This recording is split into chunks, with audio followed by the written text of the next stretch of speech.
अरे भाग्यवान, इतना पैसा आ रहा है घर में, सारे पैसों पर तुम कुंडली मार कर बैठी रहती हो। बेटे की तनख्वाह, मेरे व्यापार से आने वाला गल्ला, सब तुम्हारी तिजोरी में बंद है। मैं पूछता हूँ, हम बाप बेटों को ढंग के कपड़े भी पहनने को नसीब होंगे कि नहीं? तुम्हारे राज में मेरी पैंट तो बिल्कुल गल गई है। अब चाहे जो हो जाए, मुझे नए कपड़े चाहिए बस। कैसे बात करते हैं जी आप भी? आपको क्या लगता है कि मुझे आपके और आपके बेटे की कोई चिंता नहीं है? अरे सिर्फ आप और आपका बेटा ही नहीं, बहू और मेरी साड़ी भी आएगी और 1 रुपया खर्च भी नहीं होगा। पूछो कैसे? फिर कोई टोपी पहनाई होगी तुमने किसी को। अब तुम्हारी तरह टोपियां पहनाने का गुण हमारे पास तो है नहीं। तुम ही बता दो भाग्यवान की कैसे। अरे मेरे भतीजे के बहन की लड़की की शादी है ना, 3 दिन बाद वहां चलेंगे हम सब। वहां पर विदाई में मुझे शादी की साड़ियां और जोड़ मिलेंगे। बस उसी से अगले 6 महीने का इंतजाम हो जाएगा हमारा, और क्या चाहिए। अरे तुम्हारा दिमाग तो ठिकाने पर है। हम लोगों को तो सपरिवार न्योता भी नहीं है वहां जाने का, और तुम वहां से साड़ी और जोड़े लाने के ख्वाब देख रही हो। मैं वहां पर अपनी बेइज्जती कराने के लिए नहीं जाने वाला। तुम्हें जाना है तो जाओ। ऐसा है महाराज, अगर आपके ये कुतुब मीनार जितने ऊंचे सम्मान के साथ चल रहे होते ना हम लोग, तो आज चने फांकने की स्थिति में होते। ये मेरा ही शासन है कि आज हमारे पास 2-2 दुकान है, इतना बड़ा घर है और सब फल फूल रहा है। और कौन वहां गिनती करने बैठा है कि 1 आदमी का न्योता था या 4 का? आप सब लोग चल रहे हैं मतलब चल रहे हैं, मुझे इसमें कोई बहस नहीं चाहिए। बेचारे ससुर जी की पैंट पूरी तरह से गल चुकी थी। अब अगर नई पैंट चाहिए थी तो शादी में जाकर बेशर्मों की तरह जोड़े तो लेने ही थे। इसलिए अपना आत्मसम्मान ताक पर रखकर पूरा परिवार दूर के रिश्तेदार की शादी में शामिल हो जाता है और विदाई में साड़ी और जोड़े इकट्ठे करके घर ले आता है। घर पहुंचकर देखा आपने, मैं कहती थी ना हींग लगेगा ना फिटकरी और रंग चोखा ही चोखा। अरे बहू, तेरी भी नई साड़ी आ गई है। अब खबरदार, जो 6 महीने तक तूने नया कपड़ा खरीदने के बारे में बात भी की तो। दादी ये गलत बात है। जहाँ पर भी हम जाते हैं हर जगह बस मम्मी पापा और आप लोगों को ही कपड़े मिलते हैं। हम लोगों को नए कपड़े कब दिलवाएंगे आप? अरे बेटा, तुम लोग नानी के घर जाते हो ना, तो नानी के घर जाकर मांगा करो। देखो बेटा, जितना हक दादी पर होता है उससे 2 गुना अधिकार बच्चों का नानी के ऊपर होता है। इसीलिए तो तुम्हें साइकिल, घोड़ा, गाड़ी, कपड़े, जो कुछ भी चाहिए सब अपनी नानी मामा से मांगा करो। अकेली दादी कितना खर्चा चला पाएगी, है बेटा? अरे हम भिखारी हैं क्या कि मेरे बच्चों को किसी भी चीज की जरूरत होगी तो वो जाकर नानी मामा के आगे हाथ फैलाएंगे? मुझे समझ में नहीं आता, हम लोगों का कोई आत्मसम्मान नहीं है क्या? क्या फायदा है आपकी इस कमाई का जब हर चीज के लिए हमें दूसरों के आगे हाथ फैलाना पड़ता है? मैं तो कहती हूँ छोड़ दीजिए नौकरी और कटोरा लेकर हम सब परिवार चौराहे पर भीख मांगना शुरू कर देते। कम से कम भिखारी बनकर भीख मांगेंगे तो इज्जत तो नहीं जाएगी हमारी। नीतीश जानता था कि पत्नी जो भी कह रही है वो एकदम सही है, लेकिन अशरफी देवी के सामने कहाँ किसी की चल पाती थी। शाम का समय था। नीतीश और उसके बाबूजी अपने काम से घर पहुंचे तो देखा घर में सभी लोग नए नए कपड़े पहनकर तैयार बैठे हैं। क्या बात है, आज कहीं पार्टी में जाने का इरादा है क्या? सब लोग तैयार नजर आ रहे हैं। आज मैं बाजार सामान लेने गई थी ना, उधर गेस्ट हाउस पे मैंने देखा कि पार्टी की जोर शोर से तैयारी चल रही है। बड़े दिन हो गए बेटा ये दाल चटनी खाकर एकदम बोर हो गई हूँ, तो भी ना फटाफट से तैयार हो जा। आज हम सब लोग वहीं जाकर मुफ्त की दावत खाएंगे। आपके कहने का मतलब क्या है? क्या आपको ये नहीं पता कि दावत किसकी यहाँ है? और तब भी आप बेगानी शादी में गेस्ट बनकर सिर्फ खाने के लिए जा रही हैं। बचपन से ही तुम्हें ऐसी ही शादियों में खाना खिलाकर लाती रही हूँ ना, तो आज ऐसी कौन सी विशेष बात हो गई जो तो इतना नाटक कर रहा है?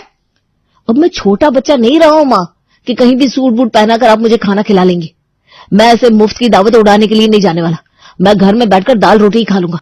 बेटा अभी इतना बड़ा भी नहीं हुआ है तो चलता है कि नहीं?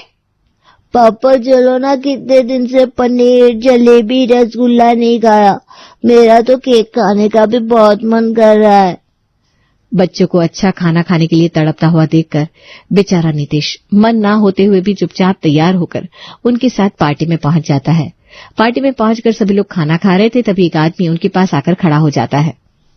माताजी माफ कीजिए, लेकिन मैंने आपको पहचाना नहीं। अरे हम लड़की वालों की तरफ से है ना, इसलिए आपने हमें नहीं पहचाना होगा। क्या कहा? लड़की वालों की तरफ से? अरे वो जो लड़की की माँ है ना, उसकी बुआ की मासी हूँ मैं। झूठ बोलते शर्म नहीं आती आप लोगों को? शक्ल से तो इज्जतदार लोग लगते हैं, लेकिन इस तरह की छोटी हरकत करते हुए शर्म आनी चाहिए आपको। आपकी जानकारी के लिए बता दूं, इस पार्टी में ना लड़की वाले हैं ना लड़के वाले। ये एक बर्थडे पार्टी है जो मेरे 5 साल के पोते के जन्मदिन के लिए हमने ऑर्गेनाइज की है।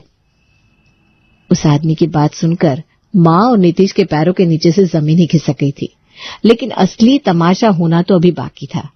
तभी अचानक से नीतीश को एक आवाज सुनाई देती है। ये तुम्हारी फैमिली है क्या? नीतीश ने पीछे घूमकर देखा तो उसका चेहरा सफेद पड़ गया। सामने उसका बॉस खड़ा हुआ था, इसलिए उसको समझते देर नहीं लगती कि ये बर्थडे पार्टी उसके बॉस के बेटे की ही है। नीतीश, इतनी कम सैलरी भी नहीं मिलती तुम्हें ऑफिस से कि तुम्हें इस तरह से बिना बुलाए लोगों की पार्टी में जाकर खाना खाना पड़े। रहने दीजिए पापा, इन लोगों को गेस्ट ही समझ लीजिए। ये मेरे ही अंडर में काम करता है।